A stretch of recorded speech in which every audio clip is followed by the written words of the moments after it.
อันมีพระพุทธพระธรรมพระสงฆ์อันเป็นสรณะที่เปิงที่ครบคืออันสูงสุดในชีวิตกราบคารวะแตบไตไวสาปุญญาปารมีธรรมพระมหาเถรานุเถระเจ้าคณะพระสังฆาธิการภิกขุสงฆ์สามเณรจุตนจุองค์อันใหม่มีพระเดชพระคุณหลวงปู่พระเทพโกศลตีปรึกษาเจ้าคณะภาค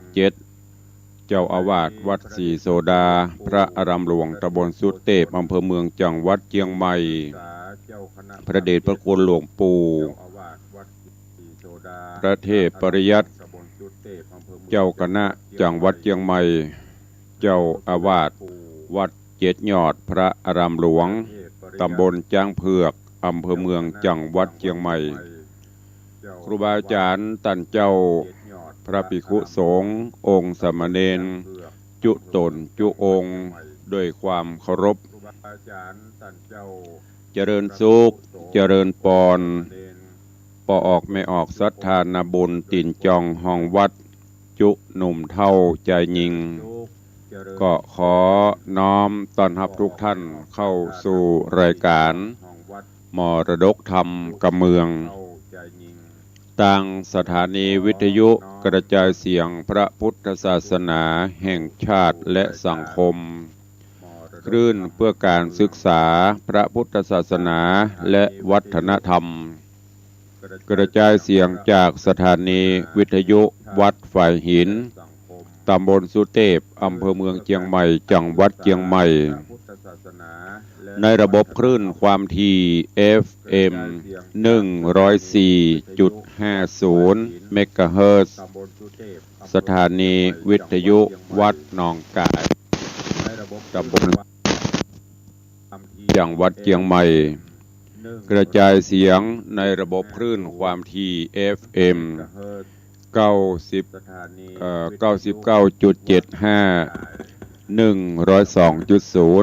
และ 89.25 เมกะเฮิรตซ์สถานีวิทยุ CM77 วิทยุอินเทอร์เน็ตล้านนากระจายเสียงในระบบคลื่นความถี่ FM 97.5 เมกะเฮิรตซ์สถานีวิทยุพระพุทธศาสนาจังหวัดเชียงรายส่งสัญญาณกระจายเสียงในระบบคลื่นความถี่ FM 99.50 เมกะเฮิรตซ์สถานีวิทยุคลื่นพระพุทธศาสนาและจริยธรรมในความอุปถัมภ์ของมูลนิธิพระบรมธาตุเจ้าดอยสุเทพกระจายเสียงในระบบคลื่นความถี่ FM 96.0 เมกะเฮิรตซ์และวิทยุชุมชน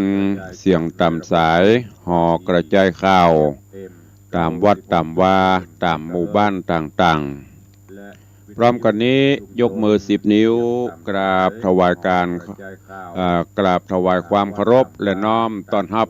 ครูบาอาจารย์ท่านเจ้าพระเจ้าพระสงฆ์องค์เนรตลอดจนเจริญปอนปอออกไม่ออกศรัทธา FC แฟนรายการที่ได้เข้ามาติดตามรับชมและรับฟังต่างการไลฟ์สดของต่าง Facebook ไลฟ์สดของสถานีมรดกธรรมวัดวังสิงห์คำ Facebook ไลฟ์สดของทีวีวัดฝ่ายหินของ104ธรรมะคลายเครียดและหน้าจอ Facebook ไลฟ์ของ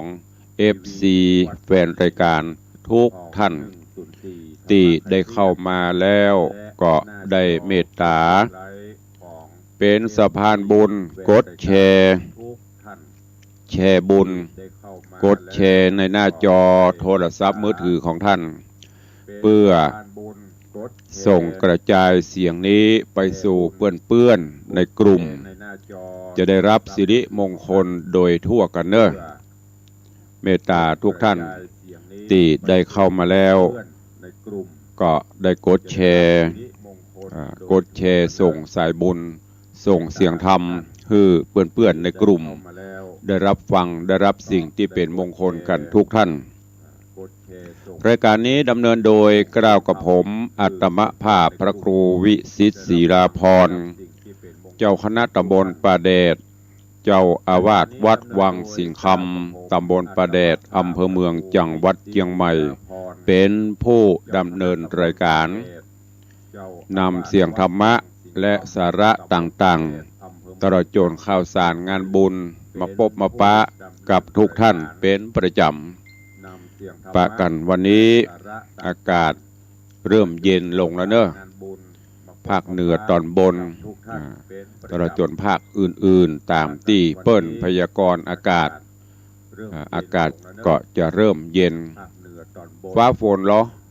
ฟ้าฝนก็อาจจะมีอยู่พ่องฝนสั่งฟ้ายังมีเตื้อฝนหาเย็นก็ยังมาเตื้ออาจจะมีอยู่จะได้ก็ตามโดยความเป็นห่วงจากตุลุงในวังส่งความสุขให้กับทุกท่านเนอะดูแลสุขภาพร่างกายกันก็ประคับประคองกันไปเป็นวันอย่างโยมญาติโยมก็เป็นห่วงตุลุงก็เป็นห่วงญาติโยมโดยเฉพาะอย่างพ่อเลี้ยงธนวัฒน์แม่เลี้ยงทัดพิชาเพิ่นจะโทรมาฮื้อกำลังใจคอมเมนต์มาฮื้อกำลังใจแต่เราจนเป็นห่วงสอบถามอาการต่างๆเตืองวันก็ต้องขออนุโมทนาบุญด้วยเนอะกับโยมพ่อเลี้ยงธนวัฒน์แม่เลี้ยงทัดพิชาซึ่งเป็นญาติผู้ใหญ่ตัวได้ดูแลเอาใจใส่กันก็ทุกท่านนะขอให้เอาใจใส่กันไปแต่ว่าถ้าอย่างจะเกิดเนาะมันก็จะฝ่าฝืนอาจจะคัดขืนเฮาพ่องหรือเฮาคัดขืนเปิ้นพ่องอย่างบางเตื้อ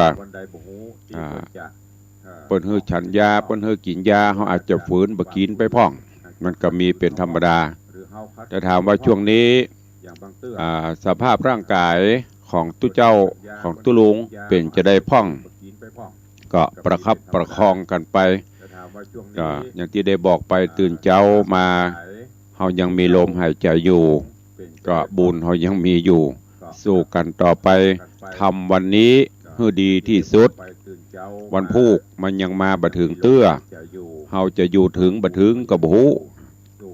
หรือที่มันผ่านมาแล้วเฮาก็ไปหยังบ่ได้ละมันโป้นไปนอกจากว่าเอาเรื่องราวประสบการณ์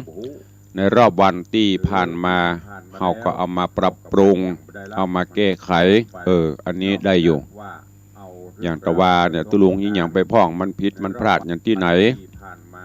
ขาดตกบกพร่องอันหยังวันนี้ตุลุงก็มาแก้ไขปรับปรุงขึ้นพอออกไม่ออกสถานบุญก็เช่นเดียวกันเอาบทเอาวันที่ผ่านมานะเอามาแก้ปัญหาที่มันดีแล้วก็เสริมเพิ่มเติมดีเข้าไปติ๊กอันที่ไหนมันสมควรจะปรับปรุงควรจะแก้ไขเฮาก็ปรับปรุงแก้ไขไปนี่คือลักษณะการดำเนินชีวิตเนอะก็ฝากไว้กับญาติโยมศรัทธานาบุญทั้งหลายแต่ว่านี้ก็มีกิจกรรมงานบุญที่วัดหม่อนฤาษีตุลุงก็ไม่ได้ไปแต่ฮือตุเจ้ารองไปฮือศรัทธาไปร่วมบุญกุศลครับเพราะว่าเฮายังไม่ได้ตอดเตื้อเปิ้นสมทบมาก็เอามารวมกันแล้วจะได้ทำพิธีปุ้นวันที่6ปุ้นก่อนก็มีญาติโยมไปร่วมกันโอ้เป็นเรือนหมื่นเนอะก็อนุโมทนาขอบคุณกับทุกท่านตัวเองแล้วก็เมื่อวันที่29ที่ผ่านมาที่วัดฝ่ายหินอันเป็นที่ตั้งของสถานีแม่ข่ายลักเฮาท่านเจ้าจารย์พระครูสมุวิสุวัตรวรกิจโจก็ฝากขอบคุณอนุโมทนาบุญโดยเฉพาะเจ้าภาพเจ้ามูลศรัทธาเก้ามูลศรัทธาลักก็คือมหาวิทยาลัยเชียงใหม่องค์กรคณาจารย์ครูบาอาจารย์ตลอดจนผู้บริหารและนิสิตนักศึกษาทุกคณะของมหาวิทยาลัยเชียงใหม่ตลอดจนสาธุชนญาติโยมเนอะที่ได้ร่วมโมทนาบุญกฐินของวัดฝ่ายหินผ่านโปนไป โดยความเรียบร้อยท่านอาจารย์พระครูสมุวิสุวัตรวรกิโจเจ้าอาวาสวัดฝ่ายหินก็ฝากขอบคุณขอบใจผ่านทางรายการคือกับทุกท่านตัวเองวันนี้ก็มาพบมาปะกันแล้วตะวานิ่มได้จัดตะวาเปิ้นถ่ายทอดสดวันก่อนตุลุงเพรียลามโนราปีนแก้วก็เลยไม่ได้ปะวันนี้ก็มาปะมาพบมาฟังกันต่อเรื่องราวของมโนราปีนแก้วในตอนที่แล้วลำดับลำดามาถึงยังสุทธนกุมารกำลังลาพ่อลาแม่ไปศึกษาไปห่ำไปเฮียน ต่างบ้านต่างเมืองจนบัดนี้ได้ไปห่ำไปเฮียนจบก็จะลาที่สาปโมกที่เมืองตะกะศิลาที่ไปห่ำไปเฮียนนั่นครูบาอาจารย์เปิ้นก็ถ่ายทอดวิชาต่างๆคือมนต์สิบประกุลมนต์ยำต่างๆถ่ายทอดคือสุทธนกุมารจนมดจนเสี่ยงละตอนนี้ได้ล่ำลาทิสาปโมกหรือลาครูบาอาจารย์อันนี้ก็เป็นธรรมเนียมปฏิบัติญาติโยมทั้งหลายกรรมโบราณเปิ้นว่าไปลามาไหวไปก็คือลาปิกมาก็คือไหวเนี่ยถ้าใครปฏิบัติได้สุดยอดบอกว่าจะองค์กรใดองค์การใดในวัดในวา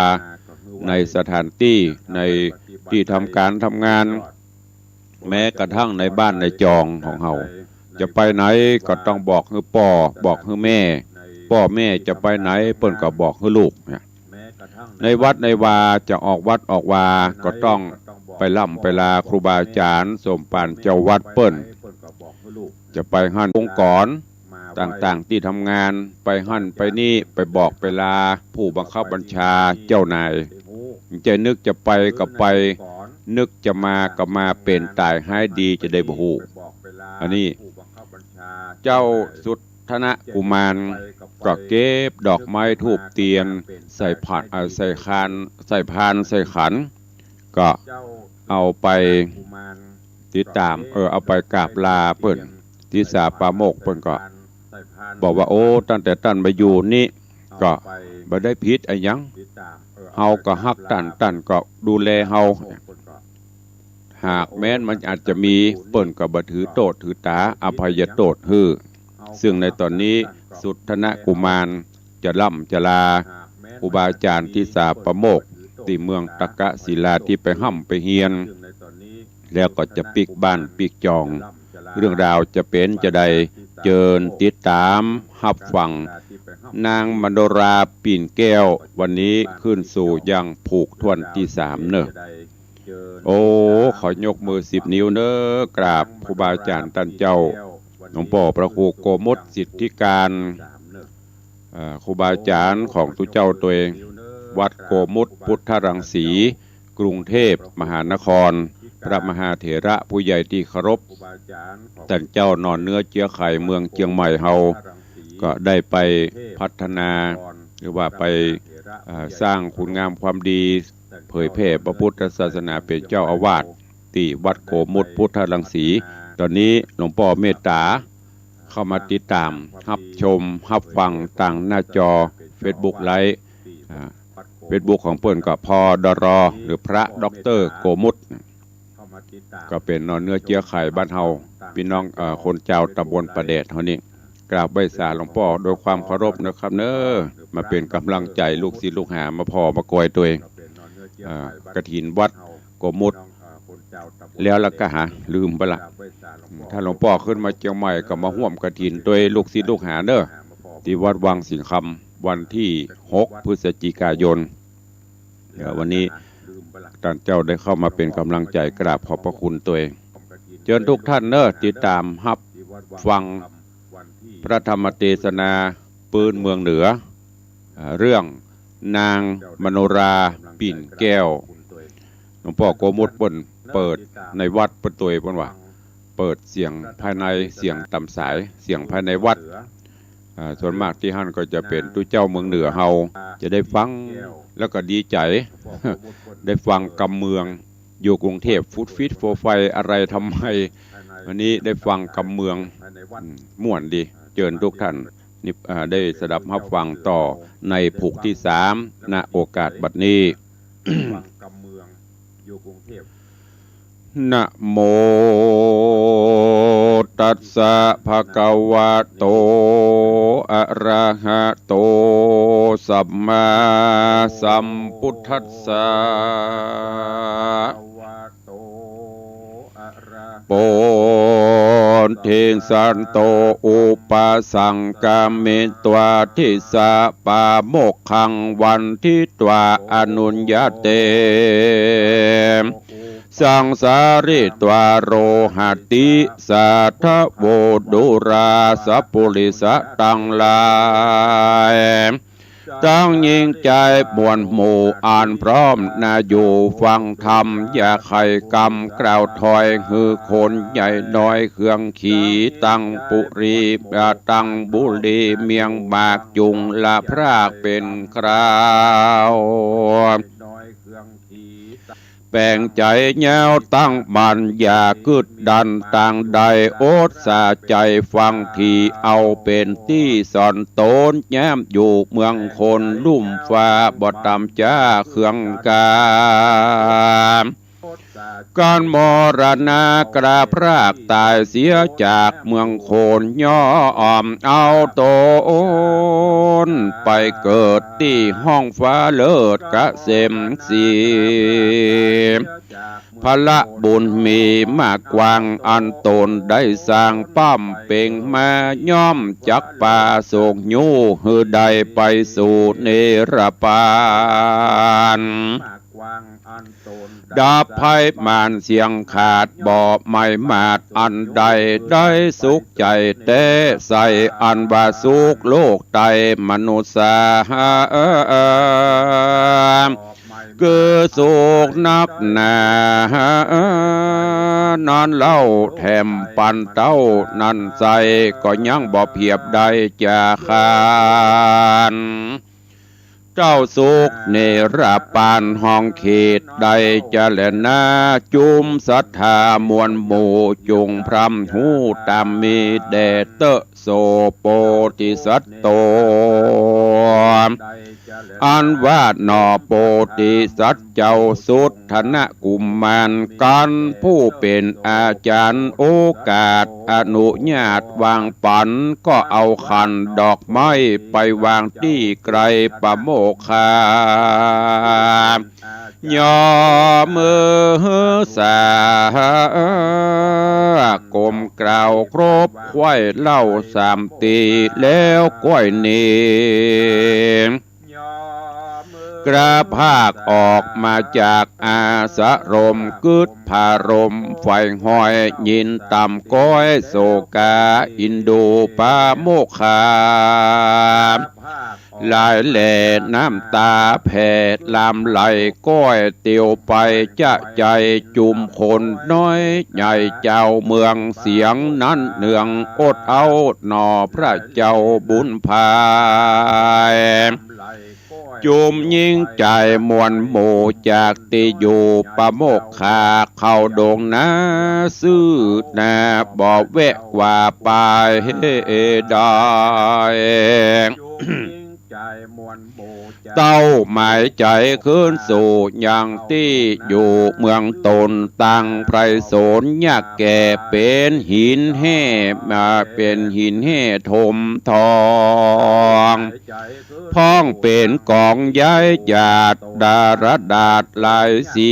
เขียวเหลืองเขียวมีจุกรำพ้องแดงกำปุ่นแยงนอจอมแปงหนุ่มเนาเตียวดันป่าข้าวเศร้าดงเขียวตัวเองเดียวดันเถื่อนบ่มีเปื้อนตัวตามไม้ดงรามหลายหลากพ้องใหญ่มากเหลือตามีสาขาห้มกวางนกอยู่สังอาศัย นกดงไพรเป็นหมู่ห้องกันอยู่ไปมานกประตาและกาปาบินสอดลาปลายเฟยนกปอเฮยปูโตนก็มาห้องสะโซนเสียงนันนกเข่าขันสะเศร้านกเอี้ยงกล่าวเป็นกำนกแลคำแลอินนกขมิ้นหัวควานนกเสียวหันผาบใดยังกาใหญ่ตัวดำนกยุงคำแอนฟ้อนนกคุมซ่อนปลอมนายนกดงพระก็มาราอำร้องสะนันกองนอโดองรีนอมุนีฟังแล้วใจผ่องแผ้วเจยบานในดงดานป่าไม้มีโบกใหญ่ครณีน้ำใสดีดังแก้วพอดูแล้วหันสายดอกบัวยายเหลือแหล่ออกดอกแผ่ลายลามดอกปานงามพงออกมีตุกขอกลายสีหนอบมุนีที่ไว้ดันป่าไม้โดโหองพรายหันน้ำใสหันน้ำใสตาราบก็ลงอาบสำราญฮือเจยบานจื่นจอยหายตำก้อยมองขีการบัวระมวลดีเมียนควายก็เตียวไตไกลกลาดลัดดงนาจะใจนับอันใดเดือนปลายก็พันภายไปรอดเบียงแก้วยอดอุตละนกรยามตาวันร้อนเตียงคอนแดดหายฮ้อนยามแรงนอจอมแปงหน่อยนาดขึ้นผาศาสตร์หอจานแล้วอาภิวันก้มกล่าวไว้พ่อแม่เจ้าทั้งสองก็มีหันและนาตามัดทางปะกาเซนโตสัทธาอาหาสัทธาอันว่าสัพปัญโยพระพุทธเจ้าโตนเป็นเก้าติโลกาจารย์ใครเนตานไปแจงพระจริงแสงเตสนาวาโสโปติสัตโตดังนี้เป็นตนภิกขเวดูราภิกขุตั้งหลายตนเป็นสายอริยญาติเชื่อนักปราชญ์โรงยานอันว่าสุทธนะกุมารนอนาเอาก็ลาจากเจ้าปโมกขาก็ไกลกลาดันกว่าเตียวดันป่าดงไพรเตียวตั้งไกลบ่โหดหลายร้อยโยชน์เป็นมาได้เดือนปลายคบควายก็รอดเวียงใหญ่ราชธานีเจ้าปุรีหนุ่มเนาอำมาตย์เก้าแก่เมืองโยธาเรื่องใหญ่หน่อยการเขาหูถอยสัญญาว่าหนอพุทธาหน่อยนาดลูกดาวราชผู้บานด้านดงดานมาหอดเวียงแก้วยอดปุรีดังยินดีชื่นยาวโหห้องเศร้าเนืองนันแล้วปากันมวลหมู่มาพร้อมอยู่กลางสนามมีหลายลามอดเอาเพื่อมาเฝ้าฮับตอนเจ้าน้อยอ่อนบุญนาอันไปสะแหวงหาสิบประสาทเวทมนต์อาจเจียงคันนับหมื่นนานแต่ใส่กันเจ้าหนอไทยยินคืนสู่ที่อยู่เวียงใจ เฮากวนไปอย่าจะจุมไพร่ฟ้าเจ้าเมืองต่างนอนเนืองสะสาวห้องเอิ้นเป่าหาก่อน ส่วนนอหอจันน้อยนาดกันคืนภาษาทหอคำก็ยอมือตำขับไว้ตนเต้าไทยปิตาจังมันดาแม่เจ้าแล้วจะบอกเราใครปานว่าตั้งลูกพานจากห้องไปสู่ต้องตักกะศีลาเฮียนสาปะสิบปาบเมียนไข่นับอันใดปีไปลูกใจไม้ข้ามเจ้ากึดเถิงเติงหาพ่อแม่เจ้าสองขาบ้านนี้นะลูกแก้วมาลอดแล้วปุรีสองบุญมีพ่อแม่เตี้ยงอยู่แก่เจยบานสุขสำราญบอกขาดตังอำมาตย์และเสนาเจ้าประชาไพร่ไตเตียงสุขบานไข่ยิงใจเล็ดนาเมื่อนั้นพญาอาทิจะบงสายดอาจกับนางน้อยนาเตวีก็ไขว่าตีตอบถอยว่าตั้งแต่ลูกน้อยกาพรากออกไปจากปาราป้อขานิงหาคำเจ้ากึดหาลูกเต่ายำวาน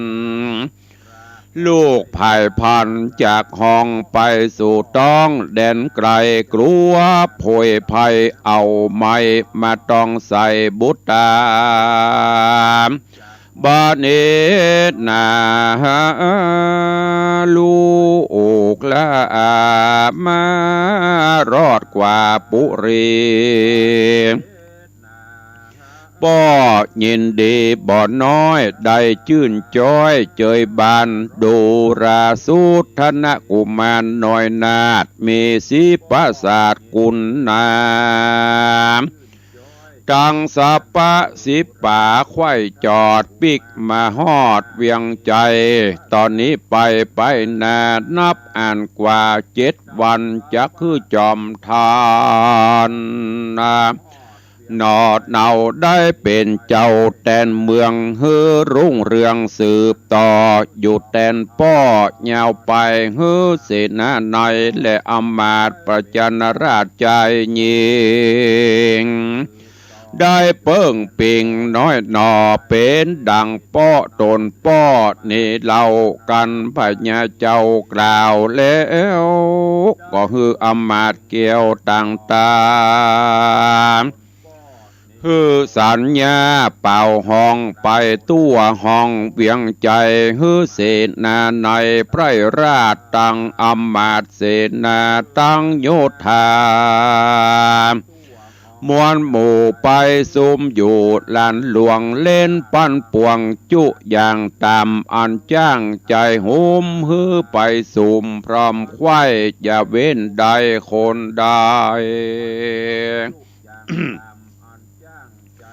แล้วเลี้ยวไวปัดกวาดตามภาษาหอควางตั้งหุนตั้งน้อยใหญ่เพียวหือไข่ดีงา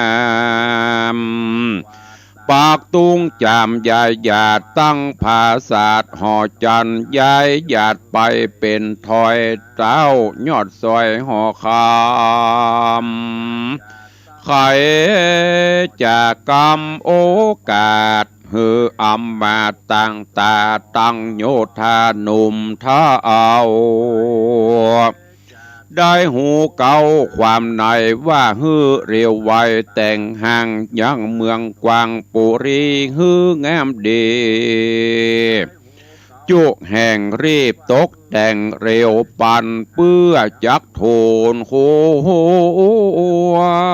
ลูกตาเอา ยกเป็นเจ้าแดนเมืองเฮือรุ่งเรืองไปนาหรือตัวฟ้าแดนไกลและนาเมื่อนานอำมาตย์ต่างตาผู้เท่ากันเต้าเจ้าผู้บานมีราชองค์การสั่งใจก็รีบให้กองหลวงฮือคนปั้นปวงหนุ่มท่าเอาได้หูเก้ากำหมายโยธาลายมวลหมู่กันพร่ำหูสัญญาก็รีบมาบทจ้าพร้อมอยู่นาล้านหลวง เต็มมาลานหลวงเต็มหอคงใหญ่กว้างจุมหมู่จ้างโยธาก็รีบนำนาปัดกวาดฮือภาษาดีงามตั้งป้าจำหัวห้อยย้อยปักจ่อน้อยตุงใจย้ายหยาดไปเป็นวางบ่ที่ห่างเสมอกันจางภายพันใหญ่หน่อยปลูกกลวยอ้อยใหญ่ๆของกินลายจุสิ่งละสะยิ่งลายอ่านนามเขาปากันตั้งไว้มีพร้อมไข่สุรากันเจ็ดวันมาคบไข่คนน้อยใหญ่หญิงใจเสนาลาหายเสนานายหนุ่มท่าเอาอำมาตย์เก่าแก้มเมืองต่างนันเนืองมาสู่ในที่อยู่ขวงหลวงเล่นปั่นป่วงพร้อมไข่ตามมักไฟไผ่มานเขาปากันมาม่วนเล่นหกเล่นเต้นเจิงสะเจิงลายพ้องกำดาบภายปาดลิ้นเนื้อตาปริ้นมายาพ้องนำนาแอนฟอนหกปุ้งหอกเนาะปุ้งหอกซอนสะโซนพ้องหกโยนเป็นหมู่เนี่ยห้องกู้หากันเสียงเนืองนันสะเศร้าสะนันดาวดินดานพองใจหานแต่ใส่ขึงเจือกไว้เป็นสายแล้วพันภายเตียวไต่หกเล่นหกเล่นไล่เลยกันพ้องกำพันเอาดาบเอาปากกาบแอนฟอนแยะแยงย้อนไปมาพ้องทะลิมายาใจจาเนี้ยนุ่งพานารีเนี้ยปากแดงดีแต่งแต้มแสงยิ้มแย้มภายพานมีเขี้ยวฟันวุ่มเบาพองนั่นเราเป็นหมู่ทงเล่าอยู่เป็นจุมล่างพ้องหูมข้าวจ้อยพ้องไฟหอยต่างสอเสียงออดเอานับตัวดาวราชธานีโยมนารีสาวน้อยนับอ่านร้อยงามจำป้ากันรำแอนฟอนมีหลายบอนปูนแยงพ้องมีผ้าลายแสงปาดบากงามใจจะนำนะนอพุทธาเจ้าป้าลามวนหมู่ม่วนเล่นอยู่คืนวันจีนป่ามันลูกใหม่มีบ่อไรเหลือลายตั้งวังใหญ่หลายแหล่มีจุแง่เบียงใจกินตามใจมักไฟคนน้อยใหญ่ปุรีปีติมีมวลเล่นบ่ว่างเว้นเสียคนปางเมื่อนอตัดสะปนน้อยนาดจักสะเวยราชแตนเมืองฮือรุ่งเรืองสืบต่อเป็นเต้าแดนป้อเหยาวไปก็มิหันแลนานิธิตังขีญาสั่งวันนาวิเศษจาห้องเหตุธรรมเทศนา นางมโนราปิ่นแก้วผูกท่วนสามตอนที่หนึ่งก็บังโกมสมเร็จสเด็จ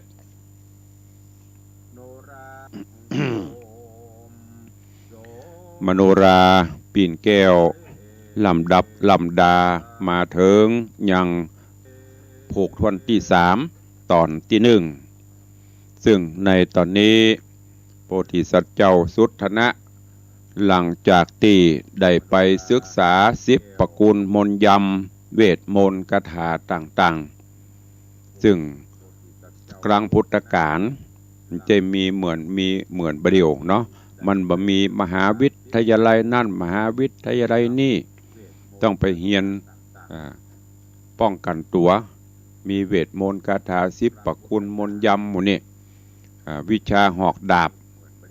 ตอนนี้โพธิสัตว์เจ้าสุทธนะได้ได้เรียนจบหลักสูตรต่างๆละ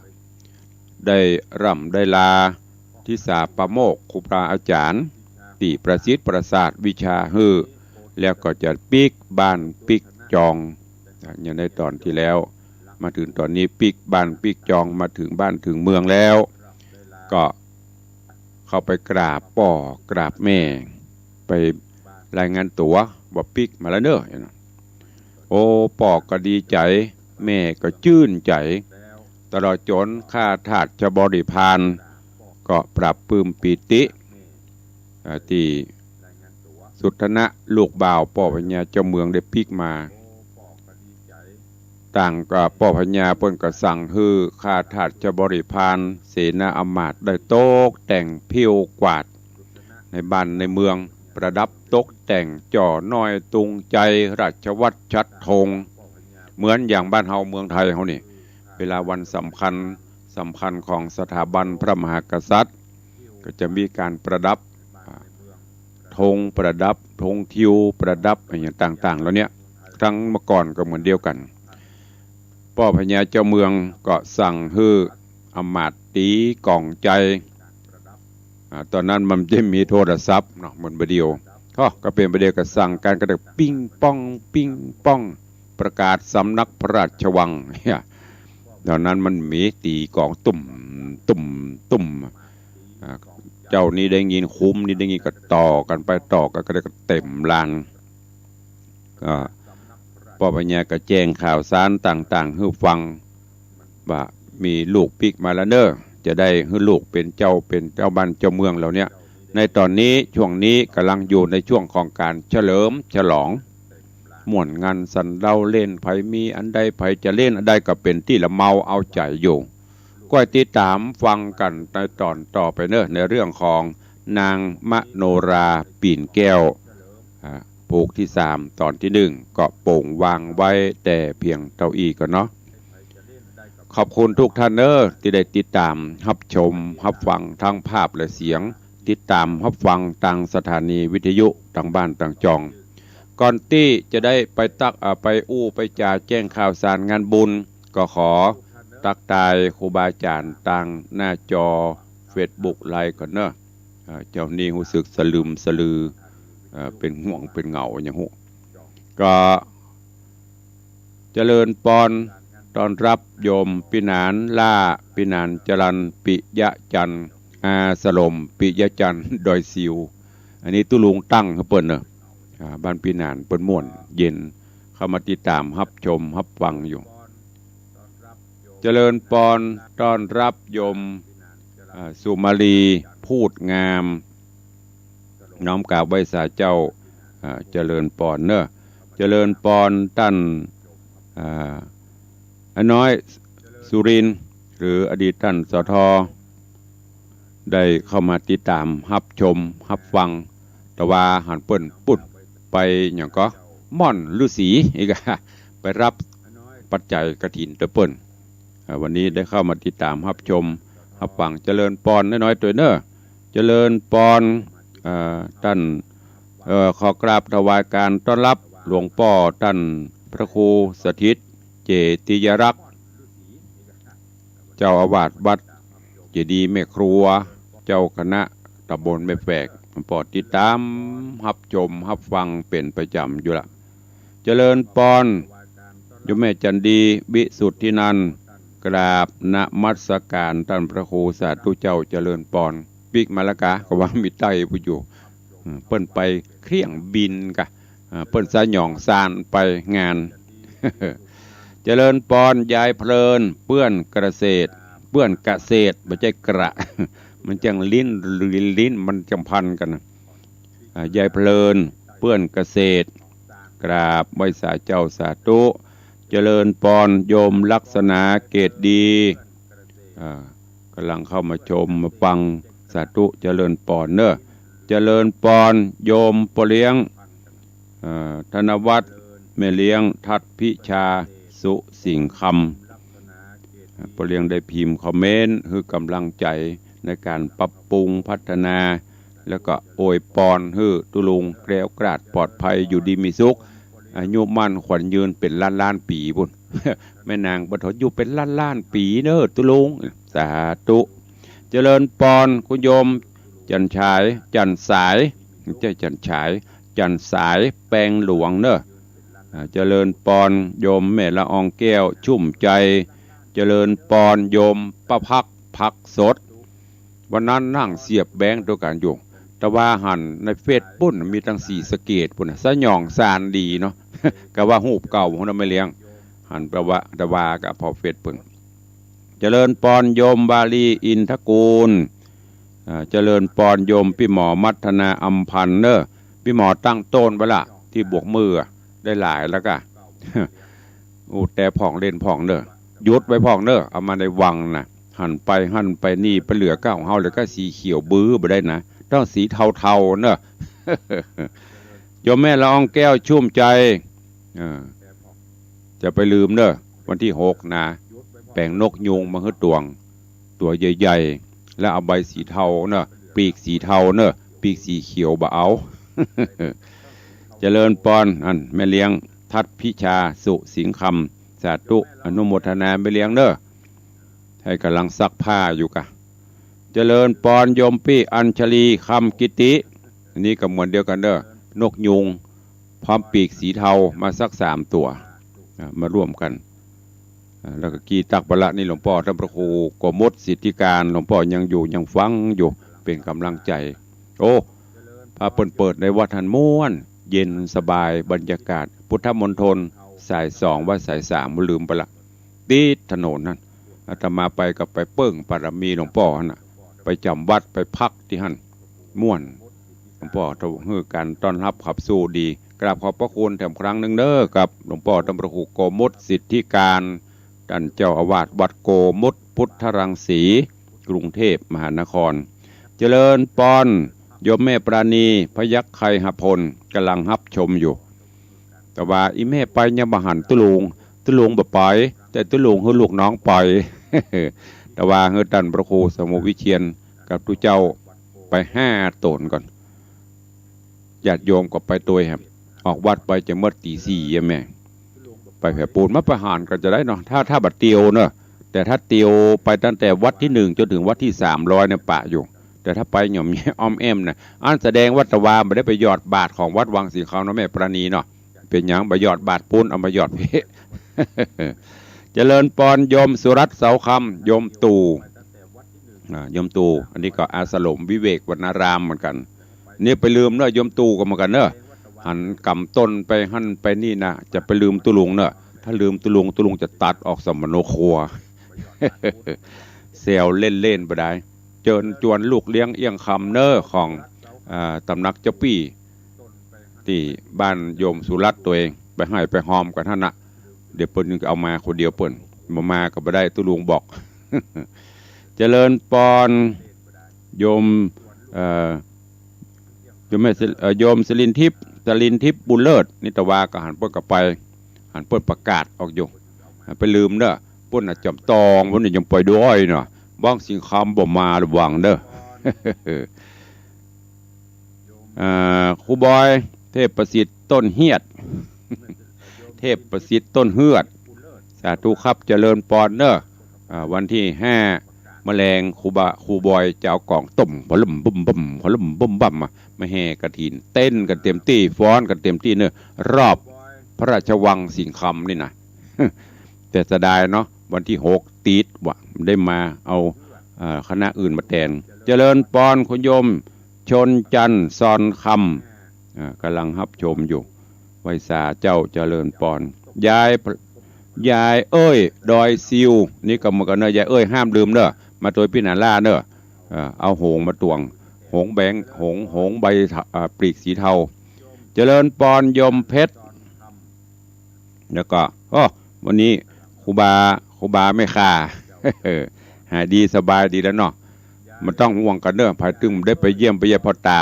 ตาลูกพี่นะตามอนตาเมยเนี่ยเพลียสุดๆแล้วยังพักกับหลวงพ่อมันพักมาได้จัดใครพักกับมาเจ้านี่นั่งคณะตัวณเวลานี่นะบะเต็มร้อยเนอะตากระเมยเนี่ยอู้ไปตัวเป็นกู้เป็นกีมสถานบุญลาเมินกับได้เหมาะเป็นใจนี่ก็อุบาว่าใดเนี่ยกระถินเพราะกับมีวันที่5เนอะเทพนิมิตแม่ขาน้อยปุ่นอยู่ที่ไหนลูกสนามบินมามีหิมมันอย่างก็เข้าตังลงเข้าตังที่อันใกล้ๆซอยเจ้าแม่กวนอิมบุญอันนี้ก็วัดในปกครองเนอะก็ไปช่วยเปิ้นไปให้ไปหอมตัวที่วัดเทพนิมิตแม่ขาน้อยวันที่5ของเปิ้นตอดกฐินของตุลุงวันที่6ไปร่วมกันก็ได้เนอะวันนี้เป็นทางหน้าจอ Facebook ไลฟ์ดูเวลากระบวยขนาดตักหน้าจอแดนเหลือเวลา7 นาทีนะมันบวยไม่ได้รอใครมันรอตุลุงนะตุลุงอู้ไปก่อนกันแล้วก็เดี๋ยวก็นี้มันว่าลำไปของเปิ้นลบเป็นวันเวลามีจะคอยใครนะก็กฐินวัดวังสิงห์คำเนอวันที่6พฤศจิกายนก็ขอบคุณร้านเดี๋ยวก็เนินร้านอย่างก็วันนั้นไปซื้อผ้าป่นเอาสตางค์สักกำป่ายปอนในห้างจกหอมแหมเชียงใหม่ใจกว้างร้านเชียงใหม่ใจกว้างจังหม่อยติดกับธนาคารกรุงไทยวันนั้นไปซื้อผ้ากำมะหยี่จะมาปูตู้โชว์ในห้างบอกอันบางทีเพิ่นจะสตางค์ลูกน้องแบบกองหันตัวจะหอตู้หองงานวัดกะถวายครับกฐินมีเมื่อใดก็บอกวันที่6โจกสตางค์หอมแหม500 บาทสาธุอนุโมทนาเนอะแล้วก็ของไผ่เนี่ยโยมชินนิชาทิวงศาบ้านหนอง5ตำบลพระบาทอำเภอเมืองจังหวัดลำปางหนาตะวานี่เปิ้นลวดเข้ามาจะปิกลำปางลวดแวะเข้ามาหอมตุลุงก็อนุโมทนาเนอะอยู่ตะไดบุอยู่ในซองตุลุงเบรเตเตอแล้วก็มีโยมชยานิสาตะกี้ชินนิสานิชยานิสาฐานิชยานันจากกรุงเทพมหานครมาร่วมโมทนาบุญตะไดเนี่ย2บนบปิด 1,000 บาทสาธุอนุโมทนาบุญตัวขอบคุณเนอะคือลุงประกาศไปทยอยไปบางท่านอาจจะไม่ได้ยินหรือตอนตุลุงประกาศไม่ได้ฟังก็สลับกันไปกำหนดเพราะเวลามันมีน้อยเดี๋ยวใกล้ๆจะเอามาประกาศให้หมดเพื่อมันตกหล่นจะได้ตรวจทานเนาะเอาละเหลือเวลาแถม5 นาทีทองจะได้ได้จากกับพี่น้องสถานบุญ FC ต่างบ้านต่างจองที่ฟังจากสถานีวิทยุบอกว่าจะเป็นฝ่ายหินCM77 หรือจะเป็นต่างหนองกายโทรศัพท์เข้ามาเด้อ0817836540สายแรกจะเลินปอนกับนมัสการเจ้าตุลุงใครเนี่ยแม่ก็น้องแหนสันทรายวันนั้นเมื่อวันเสาร์เข้าลงไปแม่ฮือลูกบ่าวโอนไปหอมบุญแม่ยังก็แม่สุภาอุปนันเจ้าแม่สุภาอุปนันกี่ล้าน1 ล้านเจ้า1 ล้านบาทเนาะสาธุเนอ ได้เลยสาธุเจ้า อนุโมทนามานฮะดีละเป็นยังแม่เท่าใดก็ได้มีก็ยกมือ10 นิ้วเนอะสาธุเจริญพรโยมปอเลี้ยงแต่ไว้สามานมาแล้วเจ้าได้รับมาละ1 ล้านฟังธรรมวันนี้กับมู่บ้านเลยเขาเป็นเนี่ยก็เป็นเนาะเป็นนักพัฒนาดีเด่นเลยถ้าพอตาในพอในเฟซหน้าตาเมยนี่ดูแลสุขภาพเจนื้อนุกกันนักวันนี้ทำไว้แต่คืนไปบนดอยแต่ว่า3 คืนมาได้ยามเมื่อวันค่ำเมื่อคืนคืนนั้นในเต้บนดอยแต่คืนเปิ้นกระทายทอดหรอแต่คืนไปหอนบนดอยปุ่นหอนบ่ออกเสียงแหบคืนละกันเนาะแต่คืนนี้จุลปนเมื่อคืนนี้มหาปนกันที่5ที่6แล้วค่ะไปตา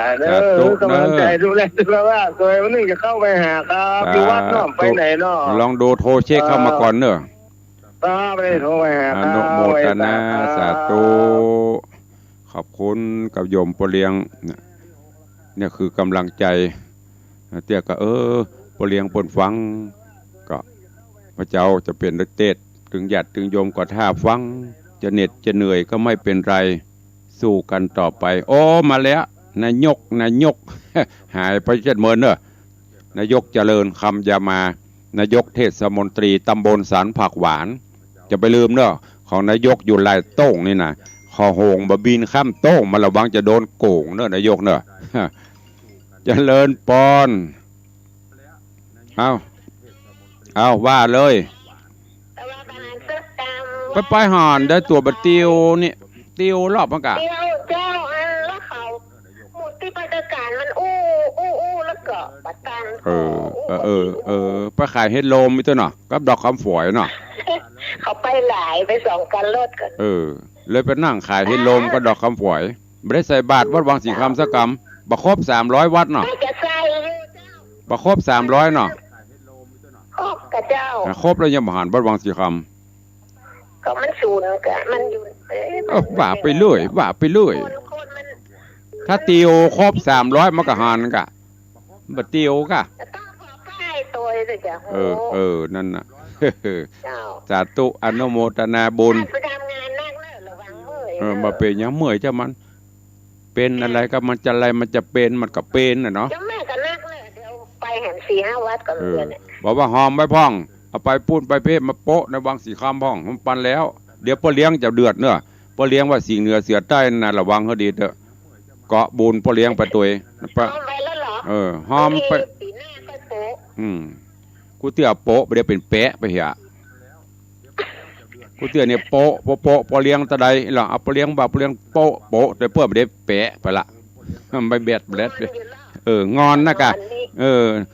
งอนติ๊กๆกะงอนเข้าไปเอาสาธุอนุโมทนาเวลาน้อยเจริญพรเนอสาธุเจ้าอันมาละเอาได้ยินละเสือใต้โจมสิ่งเหนืองอนอยู่เนอะอีวะ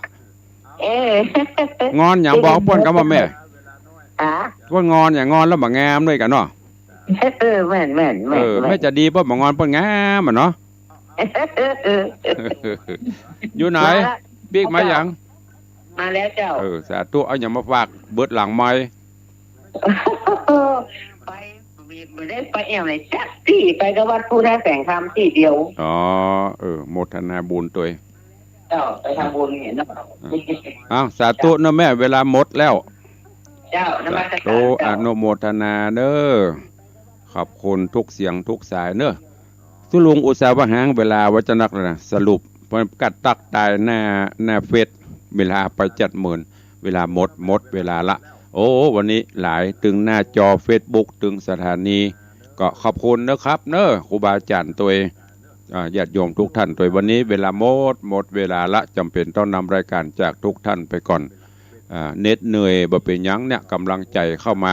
ก็ทำให้มีใจมาเทศนาให้ฟัง วันนี้ขอนำรายการจากไปก่อนขอความสุขสวัสดีจุงบังเกิดมีกับครูบาอาจารย์ท่านเจ้าพระเจ้าประสงค์องค์เนรญาติโยมศรัทธาจุตนจุองค์จุผู้จุคนเนออยู่ดีมีสุขเหมือนกันทุกท่านยัตตาโรธรรมาวัตันติอายุวันโนสุขังพระ